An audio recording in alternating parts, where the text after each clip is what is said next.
The exit economy isn't a crisis, it's your cue to build. I want to talk to you today about something that's going to make you uncomfortable, something that challenges everything we've been told about unemployment, opportunity, and who gets to win in this economy. And I need to start by introducing you to someone who opened my eyes to a truth I didn't see coming. Tanisha Owens is not just a researcher or an advocate, she's a revolutionary. She's someone who's dedicated her entire life to amplifying the voices of Black women who refuse to be sidelined, who refuse to shrink, who refuse to play by rules that were never designed for them to win. Tanisha's work is reshaping how we think about economic exclusion, entrepreneurship, and what it means to thrive when the world keeps telling you to just survive. And what she shared with me, it's going to shake you. Here's the story we've been sold. When the economy crashes, when jobs disappear, when unemployment spikes, the people hit hardest are supposed to wait. They're supposed to apply, hope, pray for someone to open a door. That's the script, right? Especially for Black women who've been facing some of the most devastating job losses in recent history. Nearly 600,000 Black women have been pushed out of the workforce since February 2025. Unemployment for Black women is sitting at 7.1%. The numbers are brutal. The headlines are worse. And if you're following the traditional narrative, you'd think this is a story about loss, about despair, about waiting for rescue. But here's where Tanisha flipped the script for me. And I mean, really flipped it.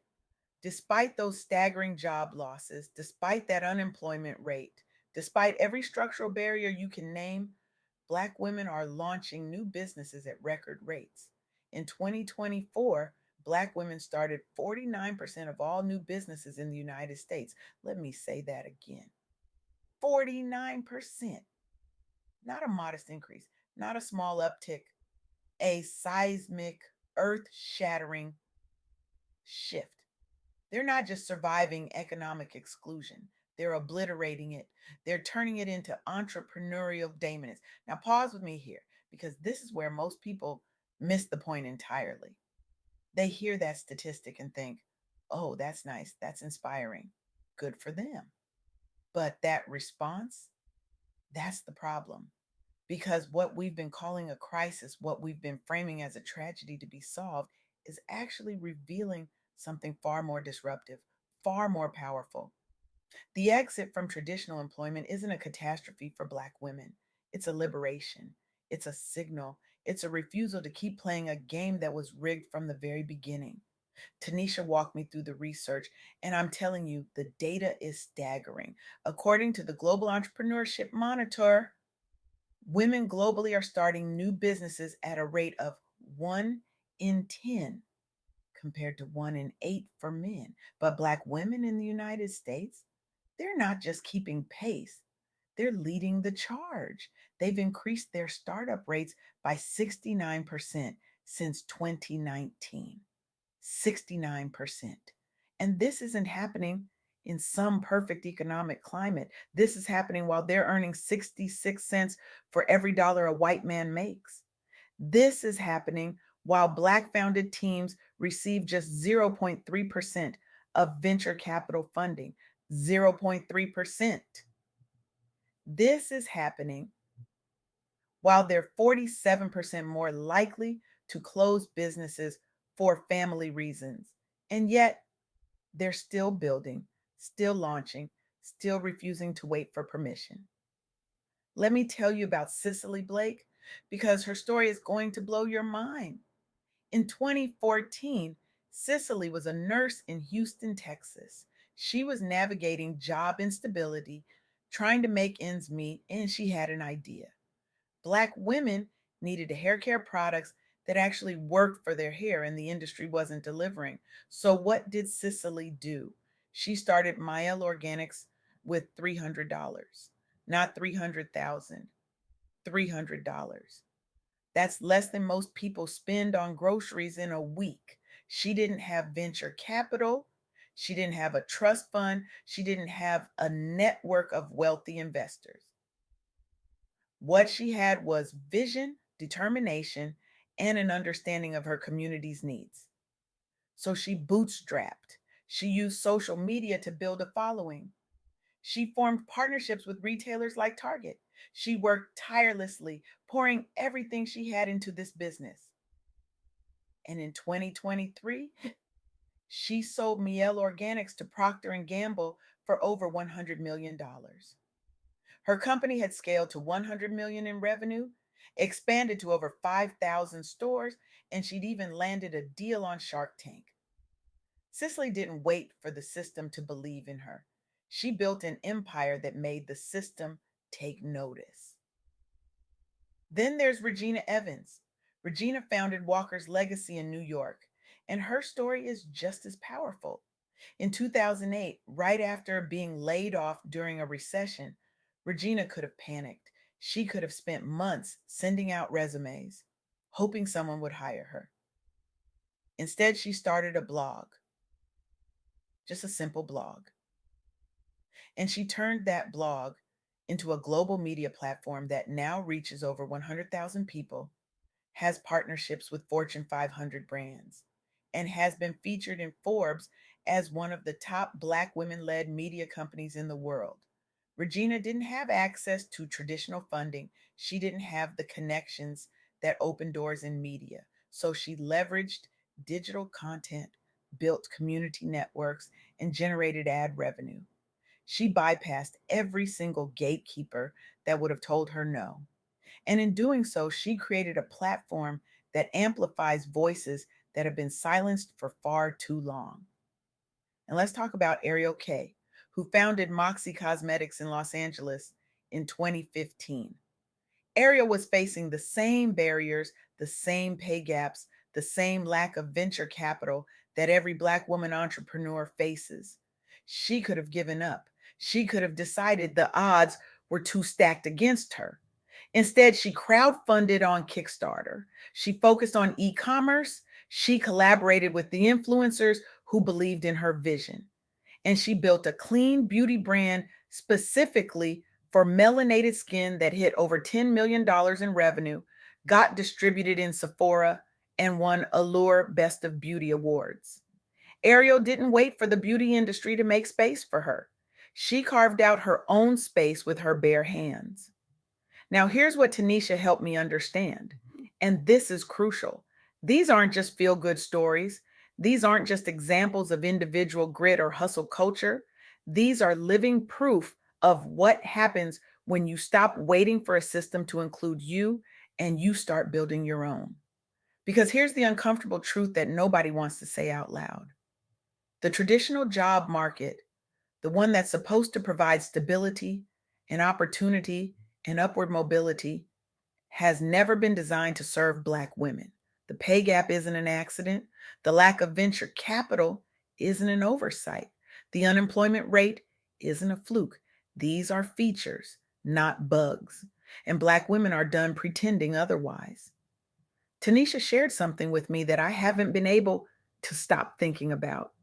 During her own health crisis, when her heart function dropped to 20%, friends disappeared, family vanished.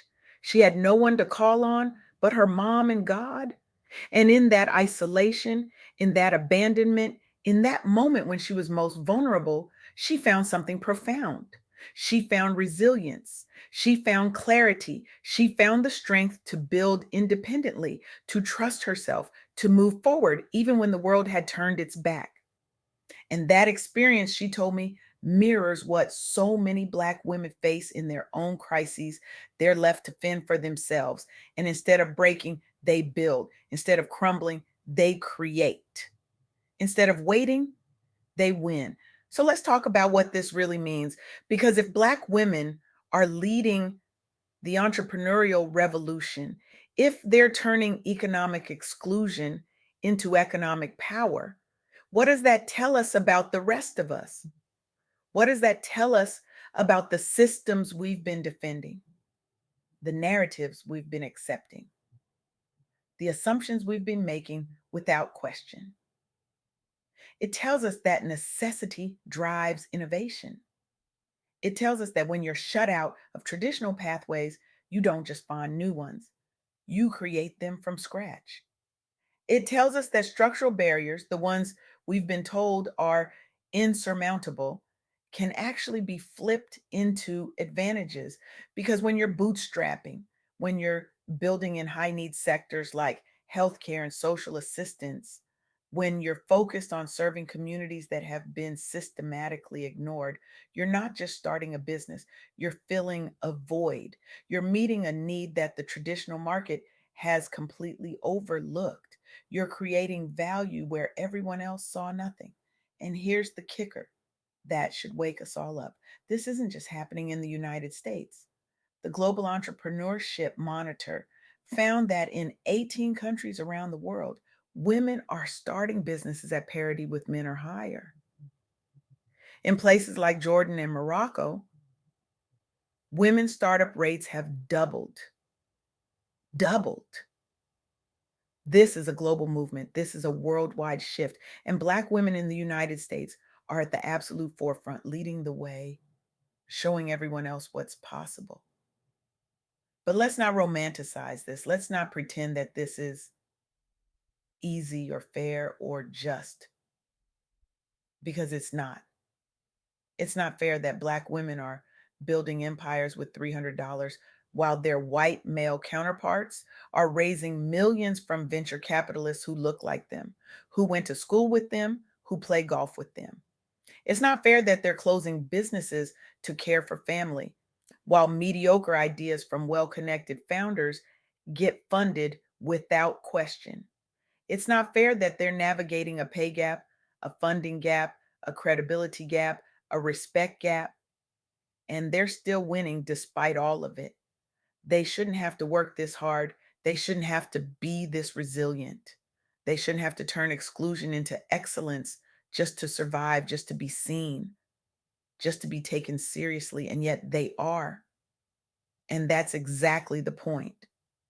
Because what Tanisha helped me see is that the exit economy, the one that's pushing Black women out of traditional jobs, isn't a dead end at all. It's a doorway, it's an invitation, it's a challenge. And Black women are walking through that door with their heads held high, not because they have to, but because they refuse to wait for a system that was never built for them to suddenly start working in their favor.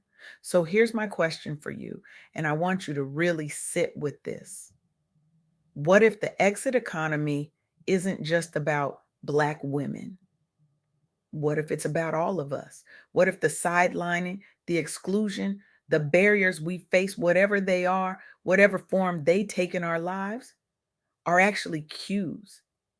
Cues to stop waiting, cues to stop hoping for permission from people who will never give it, cues to start building the empires that the world has been underfunding, underestimating, and undervaluing for far too long. Because here's what I learned from Tanisha, and here's what I want to leave you with today. Black women aren't waiting for permission. They're not waiting for venture capital to finally see their worth. They're not waiting for the job market to magically fix itself. They're auditing their skills right now. They're identifying market gaps today. They're launching side ventures this week. They're rewriting the rules as we speak. And they're doing it with a level of grace, resilience, and unapologetic power that should inspire every single one of us to do the same. So here's your challenge. This week, I want you to audit your skills. Really look at what you bring to the table.